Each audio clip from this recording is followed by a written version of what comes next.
Sur le plateau du 12-13. Merci à vous. Je vous en avais parlé dès hier, la Digic Week, vous le savez, elle est là pour sensibiliser au métier du numérique. Et puis, on va regarder tout de suite ce reportage d'Hélène Tonnelier et Sébastien Gurac. Pôle emploi organise ainsi une session d'initiation au codage informatique pour les femmes. Louisa Nemisch a 36 ans. Après 13 années comme conseillère en centre d'appel, elle a fait un burn-out. Aujourd'hui, elle souhaite se reconvertir dans le numérique. C'est carrément une nouvelle vie en fait là qui commence pour moi parce que je vais découvrir un nouveau métier, des nouvelles personnes, un métier où il y a énormément de débouchés et il y a de la recherche vraiment partout.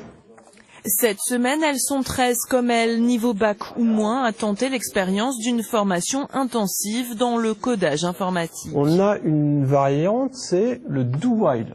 Do, un langage obscur qu'elles vont apprendre à déchiffrer.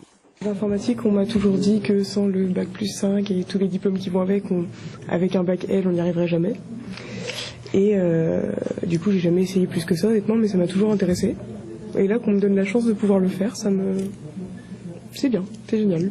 C'est réellement un vrai challenge. Maintenant, encore une fois, ça va être une initiation. Vous savez aussi bien que moi qu'il va falloir un peu plus de temps pour qu'elles deviennent de vraies développeuses. Ce conseiller de Pôle emploi a sélectionné ses demandeuses d'emploi, uniquement des femmes, car elles ne représentent que 30% dans le secteur du numérique. L'idée aujourd'hui, c'est de casser les clichés de dire que les métiers du numérique sont des métiers d'hommes. Pas du tout. Ce qu'on va demander avant tout, c'est d'excellent savoir-être. Parce que contrairement à ce qu'on pense, le développeur, la développeuse en l'occurrence, ne va pas rester devant son poste informatique à longueur de journée à faire du code. C'est quand même ça. Mais il va vraiment y avoir de la relation avec les clients, du travail en équipe, etc. Salut Fred. Et la demande est très forte pour cette entreprise qui gère notamment des hotlines. Ce type de profil est une vraie plus-value.